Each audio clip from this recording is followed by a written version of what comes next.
blood. That was what I still felt on my hands when I crossed the border of Egypt for the last time as a prince. Egyptian blood that would seal the fate of 2 nations and unleash the most devastating wrath the world had ever witnessed. I am Moses, and what you are about to see forever changed the course of human history. When the invisible God of the slaves broke the chains of a forgotten people and humiliated the most powerful empire on earth. The blood was still fresh on my hands when I crossed the border of Egypt. Egyptian blood. The blood of that overseer who was beating my Hebrew brother almost to death. A single blow had been enough to silence him forever, but not to silence the echo of that moment that now haunted me across the relentless desert. Every grain of sand the wind threw in my face seemed to whisper, murderer, fugitive, failure. Pharaoh wanted me dead. The man who had known me since childhood, who had seen me grow up in the corridors of his palace, had now put a price on my head. 40 years of privilege unraveled in a single moment of fury, and there I was. The Prince of Egypt turned into a thirsty nomad, carrying only the clothes on my back and the crushing weight of a purpose I did not yet understand. The memories haunted me as I walked. I saw myself again as that baby in the reed basket, floating on the waters of the Nile, while my real mother watched from afar, her heart broken by the need to abandon me to save me. The Pharaoh's decree echoed in my mind. Every Hebrew boy must die. But someone, had prevented me from becoming just another victim of that systematic genocide. The Pharaoh's daughter, that compassionate princess who found me crying among the reeds and decided to defy her own father by adopting me. She gave me a name, an identity, a future. Moses, drawn out of the waters. I never imagined how prophetic that name would be, nor how many waters I would still cross, divide, and transform. I grew up as Egyptian royalty, learned their languages, their customs, their wisdom. I had access to the best tutors, the vastest libraries, the most guarded state secrets. But I always knew I was different. I always felt the call of the blood running through my veins. While other princes worried about banquets and hunts, I watched from the palace windows as the Hebrew slaves carried stones under the scorching sun. I saw their bodies bent by forced labor, their backs marked by the whip, their eyes without hope, and something inside me rebelled. How many times did I try to intervene discreetly? How many times did I use my position to ease the suffering of a few? But they were drops of water in an ocean of oppression. The system was immense, relentless, fueled by the greed of a nation that had built its glory on the bones of the sons of Abraham, Isaac, and Jacob. The first time I visited the construction sites, I felt something I could not name. It was as if a silent voice whispered in my ear, "These are your brothers." Not palace brothers, but brothers of blood, of lineage, of destiny. There I was, dressed in fine linen and gold jewelry, while they barely had rags to cover their wounded bodies. And then came that day, the day that changed everything. I saw the Egyptian overseer brutally whipping an elderly Hebrew who had stumbled with his load. The man cried out for mercy, but the whip kept falling. I looked around. No one else witnessed the scene. That was when fury took hold of me. A fury that came from a place deeper than my Egyptian upbringing, older than my life in the palace. It was as if 400 years of oppression exploded through my fists. The blow was precise, deadly. The overseer collapsed like a sack of grain, and I stood there breathless, contemplating what I had done. I buried the body in the sand, but I could not bury the truth. I had crossed a line from which there was no return. I was no longer an Egyptian prince watching from afar. I was an Israelite who had shed blood for his people. The next day, when I tried to intervene in a fight between two Hebrews, the reply of one cut deeper than any blade. "Who made you prince and judge over us? Do you intend to kill me as you killed the Egyptian yesterday?" My secret had been discovered. There was no turning back. The forced exile in the desert was not just an escape. It was a stripping away. Each step took me further not only from Egypt but from the person I thought I was. The Prince Moses died in those sands. What survived was something new, still undefined, molded by the merciless sun and absolute solitude. 40 years of certainty dissolved in 40 days of journeying into the unknown. When I finally saw the tents of Midian on the horizon, I was no longer the man who had left Egypt. I was a refugee, a shepherd in training, someone who needed to learn to listen to the silence of the desert to perhaps one day hear the voice that would change not only my life, but the destiny of 2 entire nations. What I did not know was that my true journey was only beginning in the arid lands of Midian. 40 years, 4 whole decades shepherding sheep in the arid mountains of Midian had transformed the 40-year-old fugitive prince into an 80-year-old man marked by the desert. My hands, once soft from Egyptian luxury, were now calloused from the shepherd's staff. My face, bronzed by the relentless sun, carried wrinkles that told stories of solitude and reflection. Jethro, my father-in-law, had welcomed me as a son, and his daughter Zipporah gave me 2 sons who ran across the rocky fields like wild little goats. The simple life had pacified me.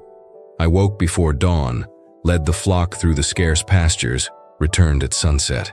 There was no more politics, conspiracies, or responsibilities weighing on my shoulders. It was just Moses, the shepherd. I liked to believe I had found my ultimate peace far from the turmoil of the civilized world. But the past never completely abandons us. In the silent nights of the desert, when the wind whispered among the rocks, I still heard the groans of the Hebrew slaves echoing through the decades. I saw their pleading faces, their bent bodies, their tears mixed with sweat under Egypt's scorching sun. And one question constantly tormented me. Where was the God of Abraham, Isaac, and Jacob? Why did he remain silent while his people suffered? That morning began like any other. I led Jethro's sheep to the slopes of Mount Horeb, following a trail I knew by heart. The sun was still low when I noticed something strange in the distance. A light dancing among the dry bushes. I thought it was just the reflection of the morning sun on the stones, but the brightness remained constant, pulsing, alive. I approached with curiosity. It was an ordinary bush, typical of that region, but it was completely engulfed in flames that did not consume it. The flames rose and fell in a hypnotic rhythm, yet each leaf remained intact. Each branch kept its original shape. It was impossible, defying every law of nature I knew. I stopped at a safe distance, fascinated and terrified at the same time. 40 years of life in the desert had taught me to respect the unexplainable, but this transcended any natural phenomenon I had ever witnessed. The fire produced no smoke, did not crackle like ordinary fire, and radiated a presence that made every fiber of my being tremble with instinctive reverence.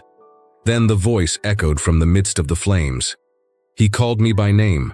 Twice I heard it resound deep within me, that it was I, Moses. It did not come from the heavens nor from the earth, but from the very center of the burning bush. When I heard my name repeated, I knew immediately it was not a human voice. There was an authority in it that made my soul tremble, a purity that exposed every sin, every failure, every moment of cowardice I carried. Instinctively I responded that I was there, that I presented myself before him, filled with fear and reverence. Then he warned me not to come closer, and commanded me to remove the sandals from my feet, for the place where I was standing was holy ground. I removed the sandals with trembling hands, each movement an instinctive reverence before the impossible. The ground beneath my bare feet radiated a holiness that pierced every fiber of my being. It was like standing in the presence of the very source of life, of the power that had spoken and brought worlds into existence. Then he revealed himself to me, saying he was the God of my father, the God of Abraham, the God of Isaac, and the God of Jacob. I immediately covered my face, not out of fear of death, but because I knew that no man could behold such glory and remain alive. The revelation that followed shattered me within. He was the God of my ancestors, and he had come down to deliver his people from Egyptian oppression. The cry of the children of Israel had reached him, and now, of all possible people, I would be his instrument of deliverance. My first reaction was pure terror, followed by absolute denial. Me, an 80-year-old fugitive who could barely speak fluently, a man who had failed as a leader when young and now lived as a simple shepherd. How could I return to Egypt and confront the most fearsome power on earth? I tried to argue, protest, find any excuse to free myself from that impossible mission. I spoke of my inability to speak well, of the fact that the Hebrew people themselves might not accept me after 40 years of absence. But each objection was answered with a promise, each fear confronted with a guarantee of divine power. He showed me signs that defied reason. My shepherd's staff turned into a serpent that made me recoil in panic, then returned to its original form when I grabbed it again. My hand became leprous like snow when I placed it on my chest, then was completely healed when I repeated the gesture. They were demonstrations of a power I had never imagined existed. But the moment that changed everything was when he revealed his name. I am who I am. It was not just a name. It was a declaration of absolute existence, eternity, limitless power. It was the answer to all my questions about his apparent absence during centuries of suffering. He had never left. He had been there all along, waiting for the exact moment to act. The responsibility that fell on my shoulders at that instant was overwhelming. I was no longer just an anonymous shepherd in the desert of Midian. I was the chosen one to return to the most powerful empire on earth and demand the freedom of 600,000 enslaved people. I was the spokesman of the invisible God before pharaohs who considered themselves divine. When the divine presence withdrew and the fire died out, I remained there for hours trying to process what had happened. My simple and peaceful life had ended. Ahead lay a journey that would test every fiber of my faith, that would confront me with painful memories and lost friendships. I returned home knowing that soon I would stand face to face with people I had abandoned 4 decades ago. I would have to look into the eyes of those I once called brothers, and who now considered me a mortal enemy. But something had changed irrevocably within me on that mountain. The shepherd Moses was dead. Now among the sheep walked the deliverer of Israel, carrying a burden that only faith could make bearable. Returning to Egypt after 40 years of exile was like rising from the dead. Every familiar stone, every majestic column, every hieroglyph carved into the walls instantly transported me back to the days of my youth, when I ran through the palace corridors as a carefree prince. But now I walked as a foreigner in my own homeland, carrying a shepherd's staff and a mission that would challenge the most powerful empire of the known world. Aaron awaited me on the outskirts of the city, just as had been promised. My older brother, now 83 years old, still possessed the eloquence I had never had. His eyes filled with tears when he saw me approaching. I was no longer the young prince who had fled, but an elder marked by the desert, with hair and beard whitened by the relentless sun of Midian. Together we went first to the elders of the children of Israel. We found a broken people, bent by generations of slavery that had intensified drastically since my escape. Their backs were maps of scars left by Egyptian whips. Their eyes reflected a deep resignation that cut my soul. When Aaron proclaimed the words I had taught him and performed the signs before them, something extraordinary happened. The staff that turned into a serpent before their eyes drew exclamations of astonishment and reverence. My hand that became leprous and was then instantly healed made them fall to their knees. But when I poured water from the Nile onto the dry ground and it turned into blood, silence fell. They were unmistakable signs of divine power, and that suffering people immediately recognized the hand of the God of their fathers moving on their behalf. For the first time in centuries, the children of Israel bowed and worshipped. Tears rolled down faces prematurely aged by forced labor. Mothers held their children against their chests, whispering prayers of gratitude they thought they would never speak. The God of Abraham, Isaac, and Jacob had not forgotten them. The promise made to the patriarchs would finally be fulfilled. But convincing my own people was only the first step. Ahead lay the true challenge, confronting the man who had once been my playmate, my foster brother, my confidant in the palace's secrets. The new pharaoh was not the same one who had raised me. That one had died decades ago. This was his descendant, likely a grandson, but he carried the same divine arrogance, the same absolute conviction that he was a god incarnate. The throne room remained exactly as I remembered. Gigantic columns supported a ceiling painted with scenes of the Egyptian gods, while scribes and courtiers moved in reverent silence. The massive golden throne, encrusted with precious stones that captured and reflected every ray of light, dominated the room with its intimidating magnificence. When I was announced, a murmur swept through the entire court. Moses, the fugitive prince, had returned.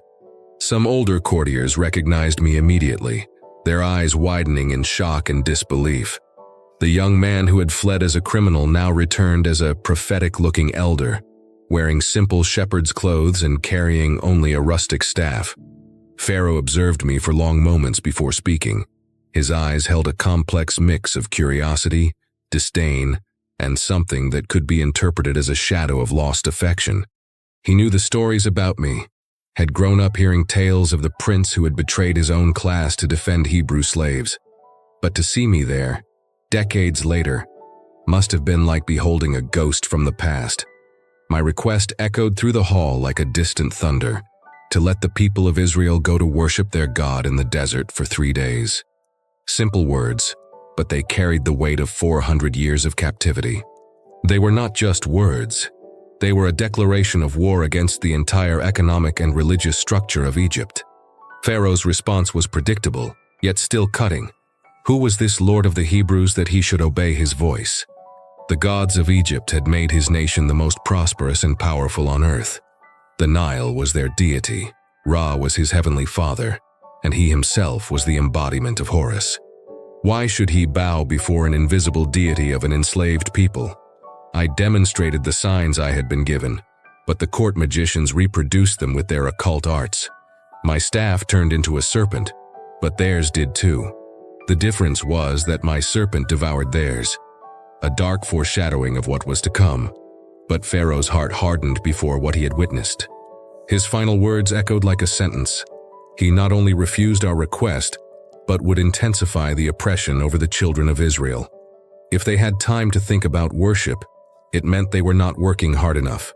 From that moment on, they would have to produce the same number of bricks but without being given straw. They would have to gather it themselves. I left the palace carrying not only rejection but the responsibility for the intensified suffering of my people. The Hebrews, who had initially welcomed me with hope, now blamed me for the worsening of their situation. Their groans multiplied. Their bodies were whipped with even more brutality, and all because of my failed intervention. That night, alone under the stars that shone indifferently over the Nile Valley, I cried out to the Almighty with an anguish that threatened to tear me apart. Why had he allowed the suffering of the people to increase? Why had Pharaoh's heart become even harder after witnessing his power? The answer I received completely changed my perspective on what was about to happen. That first display of power had not been rejected. It had only been the beginning. Pharaoh would come to know the name of the Lord through acts that would shake the very foundations of his civilization. Each refusal would harden his heart even more, preparing him for judgments that would reveal who truly ruled over the earth and the heavens. The confrontation was only beginning, and the sacred waters of the Nile would soon witness the first act of a war between gods that would forever change the course of human history. The next morning brought a devastating clarity about what was about to happen. There would be no more diplomatic negotiations or subtle demonstrations of power. The Almighty had declared war on the very foundations of Egyptian civilization, and I would be his unsheathed sword against the gods who had enslaved my people for 4 centuries. I went to the Nile at dawn, when Pharaoh performed his morning devotions to the sacred river. It was a ritual I had known since childhood, the divine descendant of Ra walking majestically to the waters that gave life to Egypt, offering incense and prayers to the god who supposedly controlled the annual floods. Seeing that man, who had grown up in the same corridors as I did, bowing before waters that would soon become an instrument of divine judgment, stirred in me a strange mix of compassion and unshakable determination.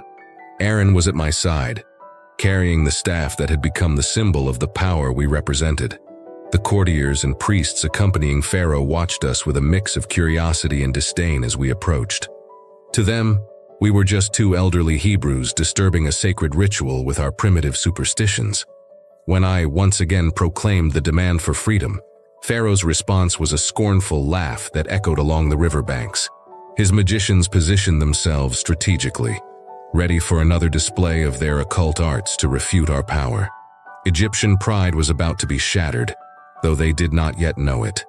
I raised the staff over the crystalline waters of the Nile under the first rays of the sun. For a moment, everything seemed suspended. Time, the breath of those present, even the morning breeze.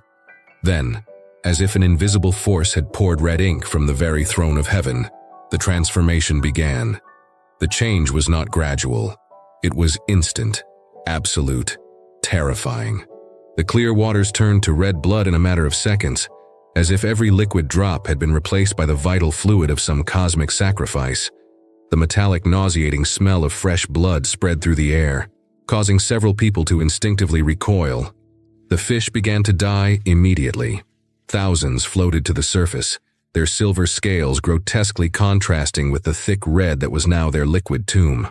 The Nile, source of all life in Egypt, had become a river of death. The waters that sustained an entire civilization now spread the unbearable stench of decay. The court magicians desperately tried to reproduce the phenomenon with their secret arts. They took some clean water from a jar and turned it into blood through their enchantments, but it was a pathetic trick compared to the magnitude of what they had witnessed. The entire sacred river, from its distant sources to its mouth in the sea, had turned into real blood. The impact was devastating and immediate. The Egyptians depended entirely on the Nile for everything: drinking, cooking, irrigating crops, feeding animals. Now they had to dig wells desperately along the banks, searching for underground water that had not yet been contaminated.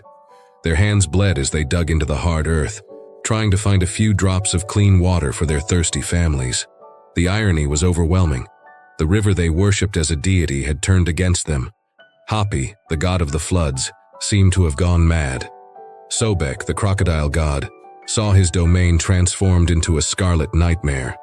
Khnum, the creator who supposedly controlled the waters of the Nile from the first cataract, proved powerless before the God of Israel. For 7 consecutive days, Egypt endured this unbearable reality. 7 days breathing the constant stench of aquatic death. 7 days watching their sacred sources become a constant reminder of mortality. 7 days realizing that their ancient gods could not restore even a single drop of clean water. I watched all of this with conflicting feelings that tore me apart inside. Part of me rejoiced in seeing divine power humiliate the oppressors of my people. Another part suffered witnessing the despair of innocent people. Egyptian children crying from thirst, mothers digging wells with their bare nails, the elderly fainting from dehydration. But it was only the beginning. This first demonstration established a pattern that would repeat. Each plague would strike directly at a specific Egyptian deity, revealing its impotence before the true sovereign of the universe. The blood in the Nile was not just a judgment. It was a declaration of war against the entire Egyptian pantheon. Pharaoh, even in the face of overwhelming evidence, kept his heart hardened. He saw it not as a sign to free the Hebrews, but as a personal challenge to his divine authority.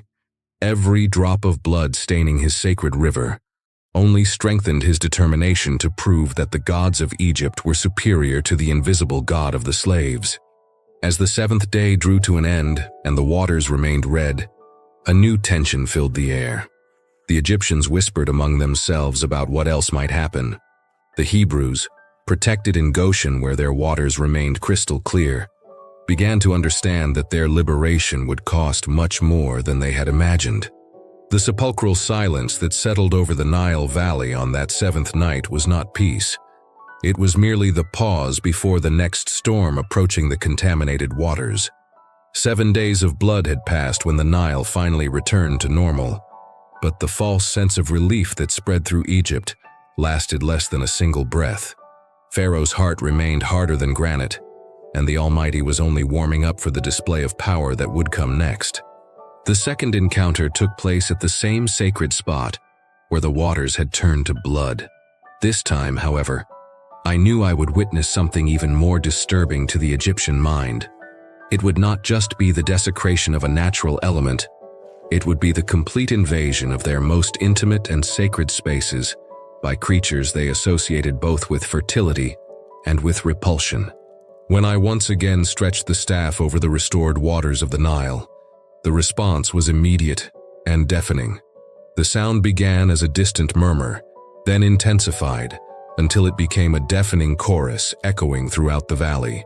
Millions of frogs emerged simultaneously from the depths of the river, creating a cacophony that seemed to come from the underworld itself. It was not just a few hundred or thousands. It was an uncountable multitude that completely covered the surface of the Nile, turning the waters into a green, leaping mass that moved like a living, pulsing carpet. The sound of their croaking multiplied exponentially every second, creating such an intense noise that it was impossible to hold a normal conversation. But the true horror began when they left the water. The frogs did not remain on the banks as would be natural. They invaded in an organized and relentless way, marching in successive waves toward the cities, towns, and villages of all Egypt. It was as if they were receiving orders from an invisible general, moving with a defined purpose toward the places where they would cause the greatest disruption. They entered houses through the smallest gaps possible. They climbed walls, leapt through windows, slipped under doors. No physical barrier could stop them. The Egyptians ran desperately, trying to seal their homes. But for every opening they closed, the frogs found 10 other ways to get in. The invasion of the bedrooms was particularly traumatic. Entire families woke up in the middle of the night feeling something cold and wet jumping on their bodies. Children screamed in terror upon discovering frogs under their pillows, among their bedding, even inside their hair. Desperate parents tried to protect their children, but it was a lost battle against an amphibian army that seemed to multiply infinitely. The kitchens became impossible battlegrounds. Frogs jumped into boiling pots, contaminating food that had taken hours to prepare. They invaded lit ovens, creating a nauseating smell of burnt flesh mixed with the already unbearable stench of millions of amphibians scattered everywhere. Jars of water, baskets of grain, pots of oil. Nothing escaped contamination. The Egyptian temples, sacred places where the gods supposedly dwelled, were systematically desecrated. Frogs hopped over altars dedicated to Ra, defecated on statues of Isis, interrupted millennia-old rituals with their repulsive presence. The priests, guardians of religious purity, saw their sanctuaries turned into stinking swamps impossible to purify. The irony was devastating for a civilization obsessed with cleanliness and order. The Egyptians performed ritual baths multiple times a day, shaved body hair to maintain ceremonial purity, followed strict hygiene codes they considered divine commandments. Now they lived in a reality where it was impossible to take a step without stepping on a frog, impossible to eat without finding amphibians in the food, impossible to sleep without feeling slimy creatures jumping on their bodies. The court magicians tried to show that they too could summon frogs through their occult arts, but their pathetic display only added more creatures to the chaos already established. It was like trying to put out a forest fire with lit matches. They could imitate the phenomenon on a microscopic scale, but were powerless to control or reverse it. For the first time since the signs began, I witnessed something extraordinary. Pharaoh asked for my intercession. The man who considered himself the incarnate deity, direct descendant of Ra, begged me to pray to my God to remove that unbearable plague. He promised to free the Hebrews if I made the frogs disappear. I even granted him the privilege of choosing when the plague would end. He chose the next day, perhaps hoping I would fail and he could ridicule my power before the court. I prayed fervently, and at the exact hour I had promised, all the frogs died simultaneously. The silence that followed was almost deafening after days of incessant croaking. But instead of relief, it brought a new horror. Millions of frog corpses scattered throughout Egypt began to rot under the scorching sun.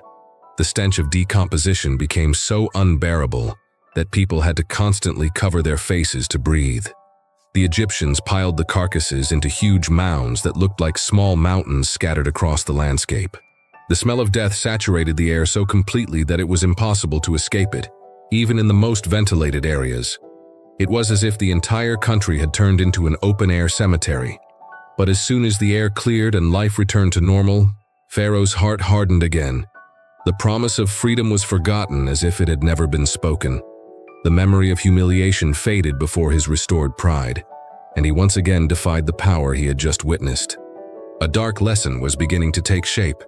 Every demonstration of divine mercy would be interpreted as weakness.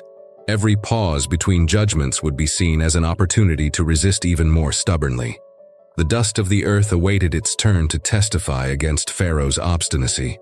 The pattern was being established with surgical precision, cutting ever deeper into Egyptian pride.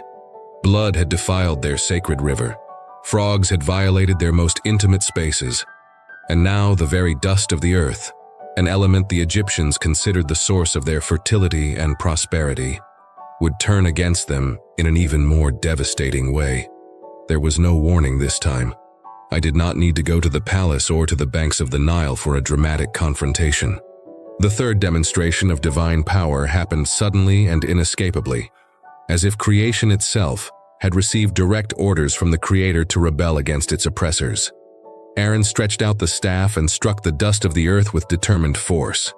Immediately, every grain of sand, every particle of soil, every fragment of dry earth throughout Egypt instantly turned into lice. It was not a gradual infestation that allowed preparation or defense. It was a complete and simultaneous metamorphosis that turned the very ground into a sea of hungry, parasitic creatures. The lice appeared by the trillions, covering every available surface like a living, ravenous carpet. They jumped, crawled, and multiplied at a speed impossible for the eyes to follow. There was no escape because they literally came from beneath people's feet. Each step lifted clouds of parasites that immediately clung to the skin, hair, and clothing of every living creature within reach. The Egyptians ran desperately into their homes, only to find the interiors even more infested than the streets. The dust that had gathered in corners, in the cracks between stones, in the dirt floors, all had turned into a pulsating mass of microscopic, voracious insects. The torture was constant and inescapable. The lice pierced the skin with their tiny jaws, sucking blood and leaving red marks that itched uncontrollably. People scratched themselves until they bled, trying to relieve the torturous itching that spread over every inch of their bodies. Children cried day and night, unable to sleep because of the constant bites. The animals suffered just as much. Cattle, horses, goats, dogs. All domestic animals thrashed in constant agony, rolling on the ground in a futile attempt to rid themselves of the parasites that had become an inseparable part of their lives. Many weaker animals began to die from the combined effects of blood loss and exhaustion caused by relentless suffering. It was then that I witnessed something extraordinary and significant. The court magicians who had managed to imitate the first two signs with their occult arts were completely unable to reproduce this phenomenon. They tried desperately to use their enchantments, amulets, and secret rituals, but failed utterly. For the first time since the confrontations began, I heard a confession that echoed through the corridors of Egyptian power. The royal magicians themselves, custodians of the mysteries of their ancient gods, declared before Pharaoh that this was truly the work of God. They publicly admitted that they were facing a power that transcended any hidden knowledge they possessed. But Pharaoh's heart remained hardened, even before the testimony of his own spiritual advisors. If his most powerful magicians admitted defeat, if his gods showed absolute impotence, he simply ignored the evidence and clung even more stubbornly to his divine pride. The fourth plague brought a devastating escalation in Egyptian suffering, but also revealed something profoundly significant about divine protection. This time, for the first time since the judgments began, there would be a clear and visible separation between the territory inhabited by the children of Israel and the rest of Egypt. Swarms of flies descended upon the land like thick black clouds that partially blocked the sunlight. These were not ordinary flies, but voracious, aggressive creatures that attacked in organized formations. The collective buzzing of billions of insects created a deafening sound that seemed to rise from the abyss itself. These flies were not content just to annoy. They attacked fiercely, biting and stinging any exposed skin. They entered people's eyes, nostrils, and mouths, causing choking and panic. They contaminated all exposed food, making normal meals impossible. The air literally became unbreathable in many areas due to the density of the swarms. Entire houses became completely uninhabitable. The flies clustered in layers so thick on the walls that the very structure of the buildings was obscured. Egyptian families sought refuge in basements and cellars, yet they still could not fully escape the relentless aerial invasion. The geographic differentiation was impossible to ignore. While all of Egypt suffered under impenetrable clouds of voracious insects, the land of Goshen remained completely free from the plague. It was as if an invisible but absolute barrier protected the territory inhabited by the Hebrews. Desperate Egyptians tried to cross into Goshen, seeking refuge from the torment that had fallen on their lands. They discovered that the flies simply could not cross that spiritual boundary. It was a visual and undeniable demonstration that the God of the Hebrews not only had the power to judge, but also to protect selectively. This supernatural separation forced even the most skeptical to recognize that they were not dealing with natural phenomena or magic tricks. It was direct divine intervention that established sacred territory amid judgment. The invisible God of the slaves was showing absolute control over who would suffer and who would be spared. Pharaoh, pressured by courtiers who could no longer bear the situation, made another promise of liberation in exchange for the end of the plague. Once again I prayed, and the flies disappeared instantly throughout the whole extent of Egypt. Once again, as soon as relief came, the royal heart hardened and the promise was broken. A dark pattern solidified. Every display of divine mercy was interpreted as weakness. Every pause between judgments became an opportunity for greater rebellion. Pharaonic pride was not being broken by displays of power. It was being forged into an even more determined resistance. The next plagues would strike not only Egyptian comfort, but the very foundation of their economic and physical survival. The next attack would strike directly at the heart of Egypt's economy, destroying the source of its agricultural wealth and revealing the impotence of its protective gods of livestock. There would be no more demonstrations in public squares or dramatic confrontations on the banks of the Nile. This time, the divine hand would strike silently during the night, leaving as testimony only death scattered across the fields of all Egypt. The fifth plague came as an invisible pestilence that spread with the speed of the wind. At dawn, Egyptian shepherds went out to tend their flocks and found a scene of devastation they would never forget. Every animal, horses, donkeys, camels, cattle, sheep, lay dead in the fields, victims of a disease that left no visible marks but was absolutely lethal. Death had visited every farm, every stable, every pasture in Egypt during the night. It was not a gradual slaughter that allowed treatment or rescue. It was a complete and simultaneous extermination that struck all Egyptian domestic livestock at once. The sepulchral silence that fell over the fields, where once echoed mooing, neighing, and bleating, created a nightmare atmosphere that made even the bravest men tremble with fear. The economic ruin was instant and devastating. The herds represented not only a food source, but also a store of wealth, a means of transport, and agricultural labor. Entire families saw their livelihoods wiped out in a single night. Merchants who had accumulated fortunes through livestock woke up to absolute poverty. The foundation of all Egyptian agriculture, which depended on animals to plow, transport, and fertilize the land, simply disappeared. But the most striking aspect of this plague was not the destruction itself, but the supernatural protection extended over the herds of the children of Israel.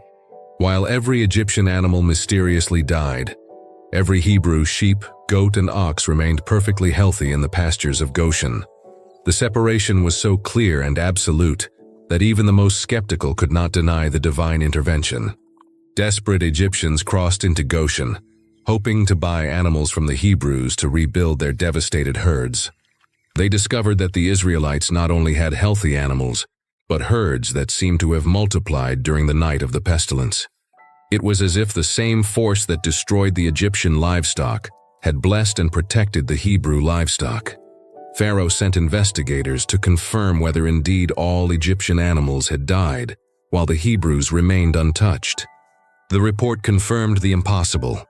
Not a single Hebrew animal had been touched by the plague, while not a single Egyptian animal had survived. It was a display of selective power that defied any natural explanation. Even in the face of such overwhelming evidence, Pharaoh's heart remained hardened. If his gods had failed to protect the sacred herds dedicated to them, if Apis, the sacred bull, had died along with all common cattle, If Hathor, the cow goddess, had shown absolute impotence, he simply ignored the signs and clung even more stubbornly to his divine pride. The sixth plague brought suffering directly to the bodies of the oppressors. There would no longer be any separation between those who commanded oppression and those who carried it out. This time, from Pharaoh himself to the last soldier who whipped Hebrew slaves, all would experience in their own flesh the pain they had inflicted for generations. I took ashes from the furnace, a symbol of the forced labor of the Hebrews who made bricks day and night for the pharaonic constructions, and threw it into the air before the royal palace. The ashes spread like a thin, invisible cloud that covered all of Egypt, carried by the wind to every corner of the proud nation. The effect was immediate and agonizing. Purulent ulcers began to break out on the skin of every Egyptian, from the most refined nobles to the humblest workers. These were not superficial wounds that could be easily treated. They were deep, painful boils that spread across the entire body, causing constant and unbearable pain. The ulcers did not discriminate by social status or wealth. They struck pharaohs and slaves with the same relentless intensity. Courtiers who lived in luxury writhed in pain just like common soldiers. Priests who performed purification rituals found their own bodies contaminated with sores that no incantation could heal. The irony was devastating for a civilization obsessed with bodily purity and physical perfection. The Egyptians considered any defect in the skin a sign of spiritual impurity. Now everyone bore visible marks that rendered them ritually impure according to their own religious laws. They could not participate in ceremonies, could not enter temples, could not even touch sacred objects. The court magicians, who had tried to compete with the first signs, were so severely stricken with ulcers that they could not even appear before Pharaoh. Their hands were covered with oozing sores that made it impossible to perform any ritual or enchantment. For the first time since the confrontations began, they were completely absent from the palace, incapacitated by their own physical condition. It was a complete humiliation of the intermediaries between the Egyptian gods and the people. If the very divine representatives could not protect themselves, what hope remained for common citizens? The absence of the magicians at this crucial moment sent a clear message. The gods of Egypt were powerless before the God of Israel. Physical suffering combined with psychological despair. People who had spent their whole lives trusting in the protection of their ancient gods discovered they were completely vulnerable. No amulet, ritual, or offering could relieve the pain that consumed their bodies day and night. But once again, the children of Israel remained completely protected. Not a single ulcer appeared on the skin of any Hebrew. They walked freely through Goshen with perfect, healthy skin, while any Egyptian who approached the borders bore the visible marks of divine judgment on their body. The distinction was so clear that it became impossible to deny the supernatural protection over the chosen people. Entire Egyptian families begged to be accepted as servants of the Hebrews, hoping that religious conversion might bring relief from their sores. They discovered that divine protection could not be bought or faked. It was a grace granted exclusively to the descendants of Abraham, Isaac, and Jacob. Pharaoh, even with his own body covered in painful ulcers, maintained his obstinate rebellion. Each wound throbbing on his royal skin should have been a reminder of the futility of resisting the Almighty, but it only served to harden his heart further, already petrified by pride. Two devastating plagues had simultaneously struck Egypt's economy and health. The herds were dead, the people suffered in constant agony, and still the pharaonic stubbornness remained unshaken. It was as if each display of divine power only served to strengthen his determination to resist to the death. The heavens began to prepare for even more terrifying demonstrations of the Creator's absolute control over his creation. The skies that had silently witnessed the destruction of the herds and the suffering of the ulcers were now preparing to become direct instruments of divine wrath. It would no longer be just the earth rebelling against its oppressors. The entire celestial creation would descend in fury to show who truly controlled the elements the Egyptians worshipped as gods. The seventh plague brought a storm that defied any natural phenomenon Egypt had ever witnessed. It was not simply heavy rain or strong wind. It was an apocalyptic display of power that turned the sky into a source of terror that made the earth tremble beneath their feet. I stretched out my staff toward the heavens, and the response was immediate and terrifying. Black clouds formed out of nowhere, swallowing the sunlight at an impossible speed. Within minutes, day turned into an artificial night charged with an electric energy that made the hair on our bodies stand on end instinctively. The air filled with a palpable tension that seemed to herald the end of the world. Then the hail began. But these were not ordinary hailstones falling from above. They were massive projectiles the size of clenched fists, some even larger, descending with destructive force capable of breaking bones and crushing skulls. The deafening noise of millions of hailstones striking the ground simultaneously created a sound as if the very heavens were collapsing upon Egypt. What made the storm even more terrifying was the fire that came down mixed with the ice. Constant lightning split the darkened sky, but instead of simply flashing and vanishing, they reached the ground as tongues of fire that spread and burned everything they touched. It was an impossible contradiction.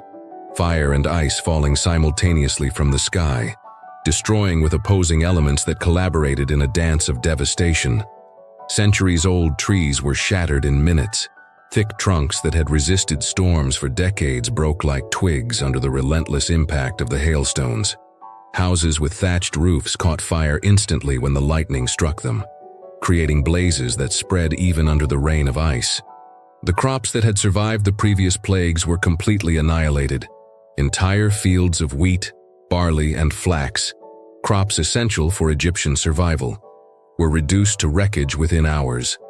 Every plant was cut to the root, every stalk shattered, every grain crushed into the ground soaked with vegetal blood. Men and animals caught outdoors during the storm suffered terrible injuries or died instantly. The hailstones were large and heavy enough to break bones and cause fatal trauma. Those who managed to find shelter in time watched through windows and cracks as the complete devastation consumed everything left outside. But again, the supernatural separation manifested itself unmistakably. While all of Egypt was battered by this apocalyptic storm, the land of Goshen remained under a clear and serene sky. It was literally possible to see where divine protection ended and judgment began, an invisible but absolute line that kept the Hebrew people completely safe while their neighbors suffered total devastation. Egyptians who managed to flee into Goshen during the storm discovered something extraordinary. At the exact moment they crossed the spiritual boundary, the hailstones simply stopped falling on them. It was as if an invisible dome protected that territory, creating a zone of absolute peace amid the destructive chaos consuming the rest of the nation. The storm lasted for hours, but when it finally ceased, it revealed an Egypt unrecognizable. Entire cities looked as though they had been bombarded by an invisible army.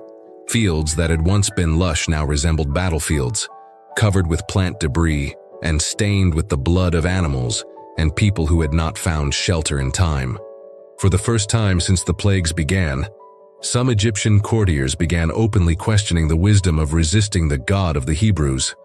They approached Pharaoh, begging him to allow the Israelites to leave before even worse plagues completely destroyed what remained of their civilization. But the royal heart remained petrified by pride. The eighth plague came like an organized army from the horizon.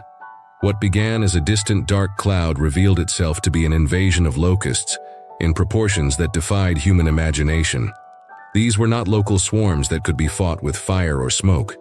It was a coordinated migration of trillions of voracious insects that completely darkened the sky. The sound was deafening. The collective beating of trillions of wings created a constant buzz that could be heard miles away. It was as if the very air vibrated with the presence of this insatiable multitude approaching to devour everything left after the previous plagues. When the locusts landed, they literally covered every available surface. The ground disappeared beneath thick layers of insects that moved like a living, hungry carpet.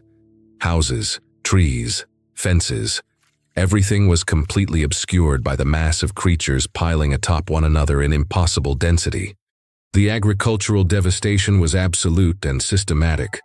The locusts devoured everything that had grown after the hailstorm, but did not stop there. They ate even the newest sprouts trying to emerge from the devastated soil. They gnawed tree bark, dry leaves, every trace of plant matter they could find. Within days, they turned Egypt into a barren desert. Not even grass remained to feed the few animals that had survived the previous plagues.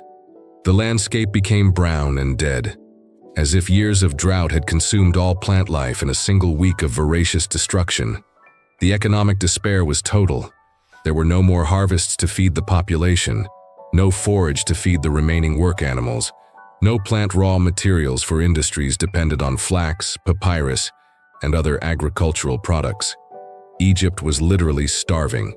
Once again, desperate courtiers begged Pharaoh to yield to the demand for liberation.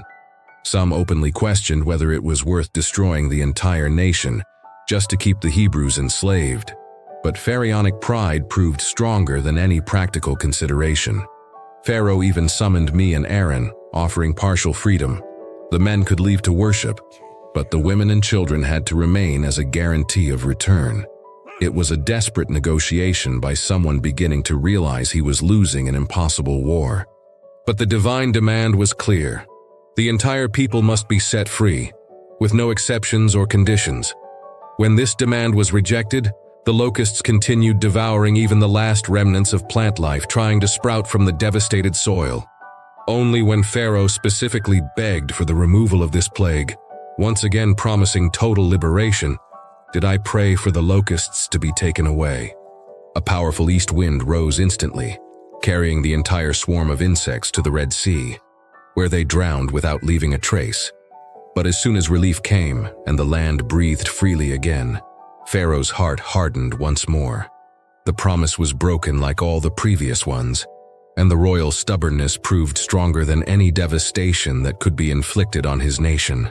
8 devastating displays of divine power had reduced Egypt to a shadow of its former glory.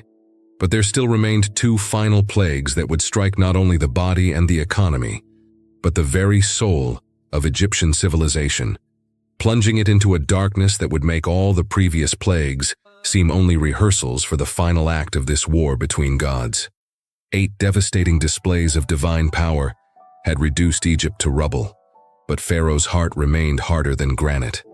The moment had come to strike not only the body or the economy of the oppressors, but the very collective psyche of a civilization that worshipped light as the supreme deity.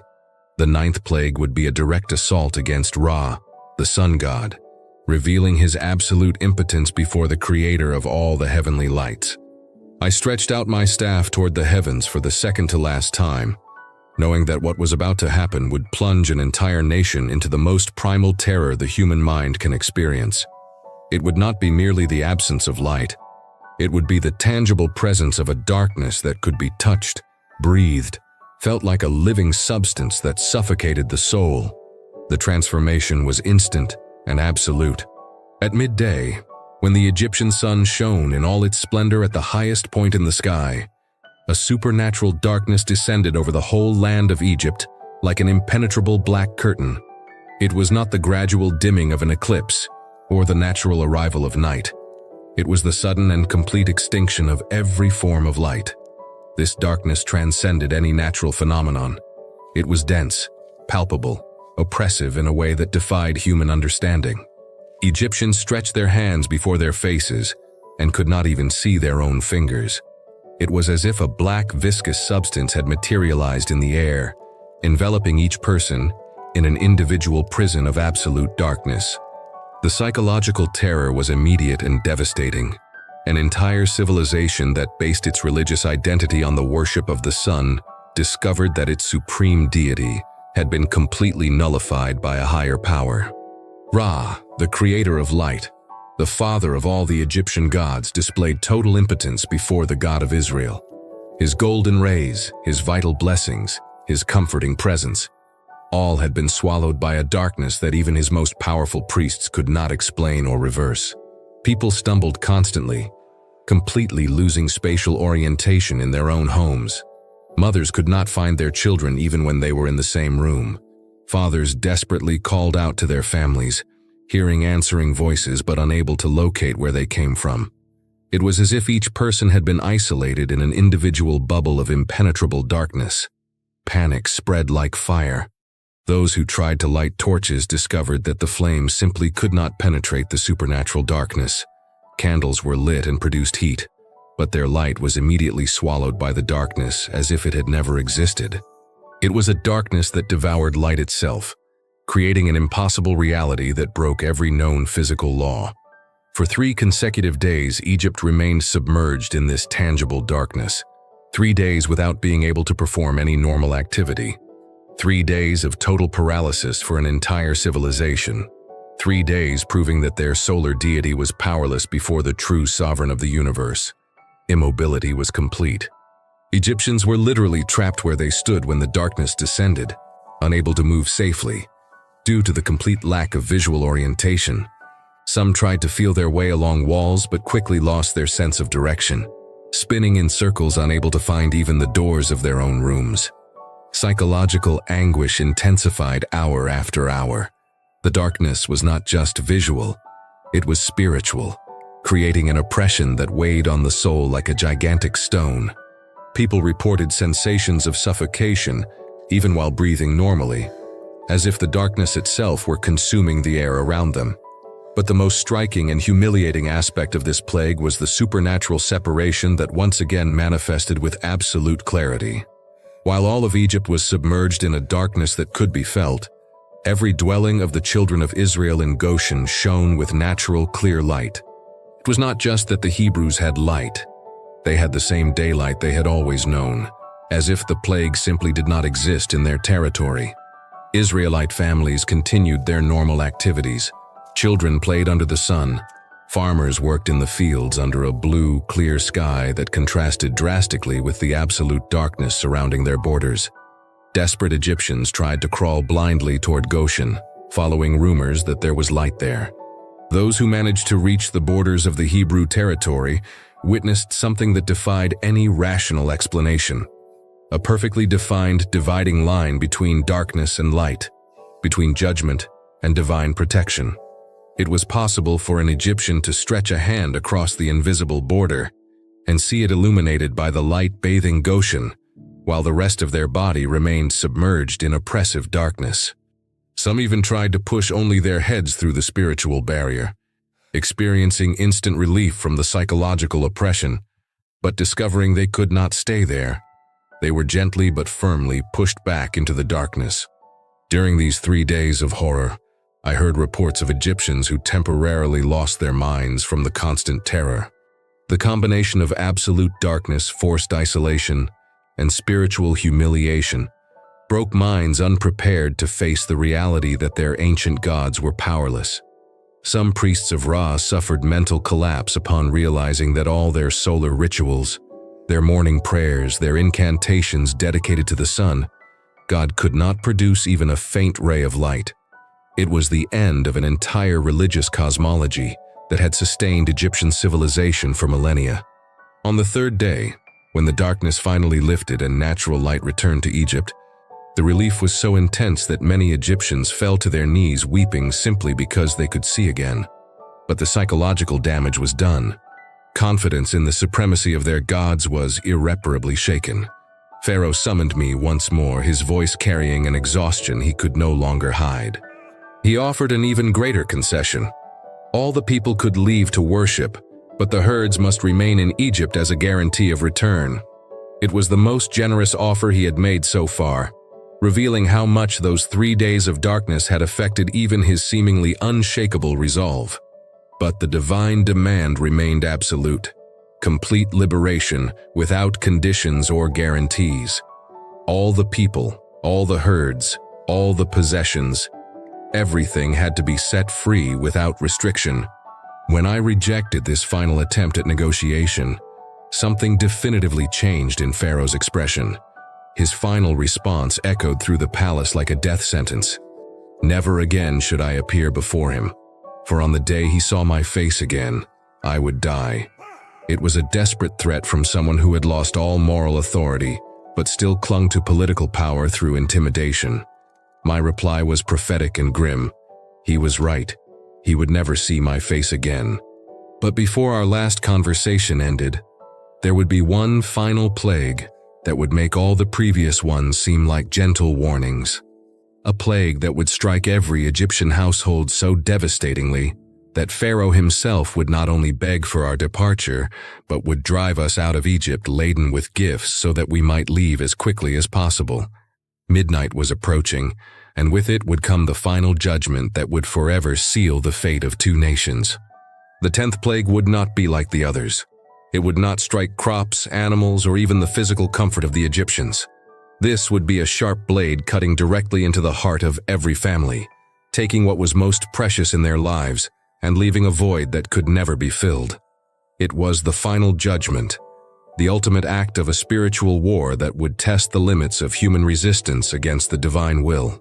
Before the fatal midnight arrived, I had to prepare my own people for a ritual that would protect them from the destruction sweeping across Egypt. It was the institution of Passover, an eternal memorial that would forever seal in the collective memory of the children of Israel the terrible price of their liberation and the mercy that spared them from death. Each Hebrew family was to choose a perfect lamb without any defect and keep it for 4 days to observe its integrity.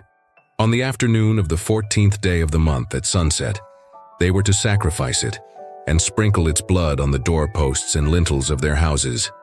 It was a visible sign for the destroying angel who would pass through all of Egypt on that terrible night. The blood was not just a marker. It was a declaration of faith. Each family that obeyed this command was proclaiming its absolute trust in divine protection, even in the face of the death threat hanging over the entire land. It was an act of extraordinary courage to paint the doors with blood, knowing that death itself would walk the streets during the night.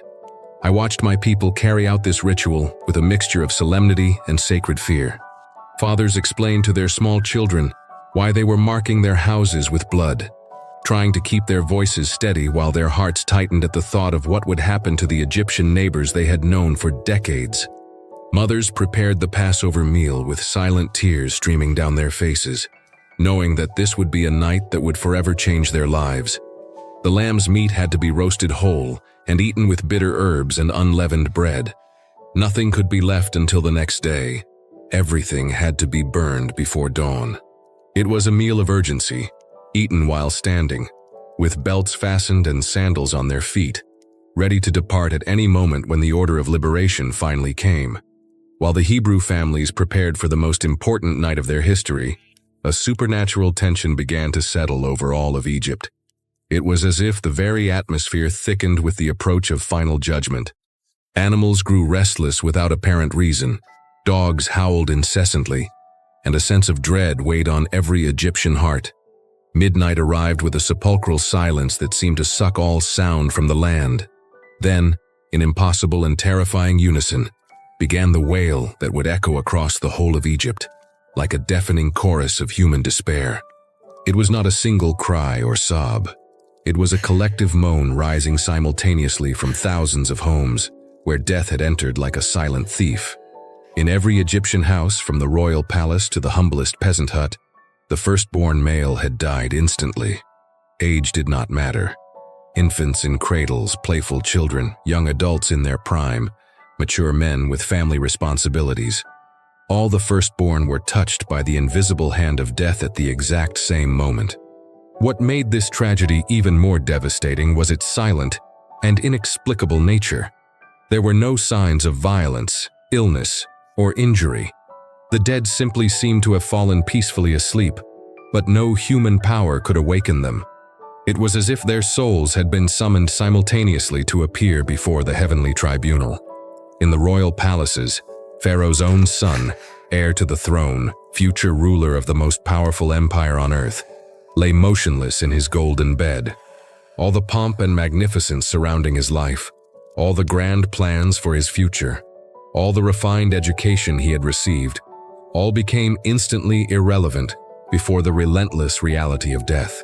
In the houses of the nobles, firstborn sons who had been raised with unimaginable luxuries and destined to hold positions of power, were found dead in their ornate chambers. Their mothers, accustomed to having every wish fulfilled by servants, now writhed in a pain that no wealth could soothe or remedy. In the humble homes of the workers, fathers who had placed all their future hopes in their eldest sons discovered that their dreams had died with them. They were simple men who worked from sunrise to sunset to support their families, and now they gazed upon the pale faces of those who represented the continuation of their bloodlines. The wailing that rose throughout Egypt was not only from grieving mothers and fathers. It was the cry of an entire civilization losing its next generation of leaders, warriors, priests, artisans, and farmers. It was the sound of a future being brutally torn away from the present, leaving only a deafening void where once there had been hope and continuity. In the prisons, firstborn sons serving sentences for various crimes were found dead in their cells. Death made no distinction between innocent and guilty, between virtuous and criminal. It was a judgment that transcended human rulings and struck solely based on birth order in each family. Even the firstborn animals died on that terrible night. Cattle, sheep, goats. All the first offspring of every species were struck by the same mysterious death that swept through human homes. It was as if all creation was paying the price for the stubbornness of one man who refused to acknowledge the sovereignty of the Creator. Throughout that entire night of horror, not a single Hebrew home was touched by death. The blood sprinkled on the doorposts had fulfilled its protective purpose completely. Hebrew families remained awake, listening to the cries echoing from the Egyptian territory, silently thanking God for the mercy that had spared them from the devastation consuming their neighbors. Some Hebrew mothers even wept for the Egyptian children they personally knew, children who had played with their own sons, young men who had grown up before their eyes. Divine protection did not diminish human compassion for those who suffered, even when they belonged to a people who had oppressed them for centuries. When dawn finally arrived, it revealed an unrecognizable Egypt. It was not just a mourning nation. It was a broken civilization that had lost its entire next generation of leadership in a single night. The silence that followed the early morning cries was even more disturbing than the screams of despair. Pharaoh, who had lost his own heir, sent urgent messengers to summon me to the palace. He was no longer the proud and defiant man I had faced for months. He was a shattered father, a broken king, a man who finally understood he had been fighting against a power infinitely greater than his own. His plea echoed through the palace halls with desperate urgency. "Leave immediately. Take everything that belongs to you. Take even our flocks as you demanded. But go before we all die." It was the complete surrender of someone who had learned too late that there are battles impossible to win. It was not merely permission to depart. It was an urgent expulsion. The same man who had refused to let even the men go for a 3-day worship in the desert now begged for the entire Hebrew people to leave Egypt as quickly as possible, carrying everything they wished to take. For the first time in 400 years of captivity, the children of Israel were no longer slaves. They were free men walking toward the promised land, carrying not only their belongings but the eternal memory of a liberation bought with tears of blood, and forever sealing in human history the absolute power of the God of Abraham, Isaac, and Jacob. But our journey toward freedom was only beginning, and the same Pharaoh who had expelled us in desperation would soon change his mind once again. The dawn that followed the most terrible night in Egyptian history brought with it something no Hebrew had experienced in 400 years: true freedom. It was no longer a distant promise or an impossible dream whispered in slave quarters during nights of forced labor. It was a tangible reality, manifested in the desperate urgency with which the Egyptians themselves begged us to leave. The transformation was so sudden it felt surreal. The night before, we had been constantly watched slaves, forbidden even to dream of freedom. Now, the same guards who had whipped us for slowing our work escorted us respectfully to the borders of their cities, eager to see us leave as quickly as possible. News of the 10th plague had spread like fire across Egypt. Entire families who had lost their firstborn sons during the fatal night looked at us with a complex mixture of reverent fear and silent pleading. They knew we were the people of the God who had shown absolute power over life and death, and they feared that our staying could bring even greater destruction upon their devastated land. What struck me most was the forced generosity born out of Egyptian despair. Women who had always treated us as inferior property now approached offering their most precious jewelry, their gold and silver utensils, their finest clothes. It was not charity. It was a desperate tribute to hasten our departure and prevent the divine wrath from continuing to pour over their ruined nation. Hebrew families who had left their homes carrying only the essentials for the journey suddenly found themselves wealthy, bearing treasures they had never dreamed of possessing. Egyptian gold, refined silver, luxurious fabrics, precious stones, all the wealth accumulated through generations of slave labor was now spontaneously returned by trembling hands that only wanted to see us go. Hebrew children who had known only whips and humiliation now walked proudly beside their parents, wearing clothes once reserved for the Egyptian nobility. It was as if the entire social order had been reversed in a single night, turning the last into the first, and the oppressors into supplicants. The organization of our departure was miraculous in its efficiency.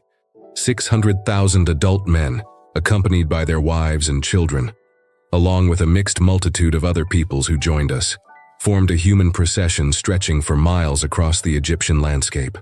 It was an entire nation on the move, carrying not only their belongings but the hope of 400 years finally coming to life. The herds we had managed to keep through the plagues walked with us, along with the animals the Egyptians desperately gave us to ensure our quick departure. Sheep, goats, cattle, a livestock wealth representing not only sustenance for the journey, but the economic foundation to rebuild our society in the Promised Land. We departed from Ramesses on a morning that seemed blessed by the very heavens. The sun shone with a golden intensity, illuminating our multitude as if we were a victorious army returning from a glorious conquest. And in a way, that was exactly what we were. We had won a war without swords, gained freedom without shedding Hebrew blood, and destroyed an empire through faith in divine promises. The silence accompanying our departure was eloquent. There were no wild shouts of joy or noisy celebrations. There was a deep solemnity, a collective recognition that we were living a moment that would echo through future generations. We were eyewitnesses to the fulfillment of promises made to Abraham centuries before we were born. As we walked, I looked at the faces of my people and saw in them a transformation that transcended the change of social status. They were the same men and women who had wept under oppression, but now they carried a dignity, born of knowing they were chosen by the most powerful God in the universe. They were no longer slaves. They were heirs to a heavenly inheritance. The children born in captivity asked constant questions about what it meant to be free, where we were going, about the stories they had heard whispered of a land flowing with milk and honey. It was moving to realize that an entire generation was discovering concepts like hope, future, and destiny for the first time in their lives. During our initial journey, many Egyptians accompanied us for stretches of the way, not because they wanted our company, but out of fear that our lingering presence might invite new plagues upon them. Some even suggested escorting us far beyond their borders to ensure we had no reason to return. The irony was inescapable. The same people who had built their wealth on our forced labor now offered valuable gifts to persuade us to leave. The same hands that had whipped us when we slowed our work now extended gold to speed our departure. It was divine justice manifesting itself in poetic and final form. We also carried with us the bones of Joseph, fulfilling an ancient promise he had extracted from our ancestors before dying in Egypt. It was a powerful symbol that our liberation was not only physical, but spiritual. We were reconnecting with our roots, honoring our history, and carrying our patriarchal identity toward the future awaiting us. The multitude following us included not only Hebrews, but a mixture of peoples who had witnessed the power of our God and decided to join us. Egyptians disillusioned with their own gods, slaves of other nations seizing the chance to escape, merchants seeing advantage in joining a clearly blessed people, all walked with us toward the unknown. Our initial route led us toward Succoth, deliberately avoiding the more direct path through the land of the Philistines. It was a divine strategic decision. Our people were not yet psychologically prepared to face immediate military conflict. Generations of slavery had created a mindset that needed to be gradually transformed into warrior courage. The landscape around us constantly changed, revealing an Egypt few of us had known beyond the forced labor zones. Sand, rocky hills, It was like discovering a new world that had always existed beyond the limits of our slavery. Each mile took us not only geographically but emotionally further from 400 years of bondage. When the sun began to set on our first day of freedom, we set up camp on a wide plain that could hold our immense multitude. Campfires dotted the landscape like earthly stars, each one representing a family sleeping free for the first time in generations. The sound of lively conversations, children's laughter, and songs of gratitude created a symphony of freedom that dramatically contrasted with the oppressive silence we had left behind. But even amid justified celebration, a shadow hovered over my mind. I had known the human heart long enough to know that regret could easily replace despair once the initial pain of loss faded. The same Pharaoh who had driven us out in terror might well reconsider his decision when he realized the immense economic loss our departure represented. As I watched our multitude prepare for the night, I knew our journey toward true freedom was only beginning. Behind us lay a broken but still powerful empire, led by a man whose stubbornness had cost dearly, and who might easily decide that the price of letting us go was too high to accept permanently. Ahead stretched an immense and merciless desert, where water was scarce and food non-existent. We would have to learn to trust in a provision that would descend from the heavens and spring forth from rocks. Further ahead still, a smoking mountain awaited us, where the very voice of the Almighty would thunder through clouds and lightning, engraving in stone the commandments that would govern our new society. But before we reached that sacred mountain, before we received the tablets of the law, before we tasted the heavenly bread that would sustain our journey, we would have to face one final demonstration of the power that had set us free. The waters would part like curtains to reveal a dry path through the impossible. Our freedom would be sealed forever, in the depths of a sea that would become a tomb. Only then, singing victory on the shores of ultimate redemption, would we truly begin our journey toward the promised land.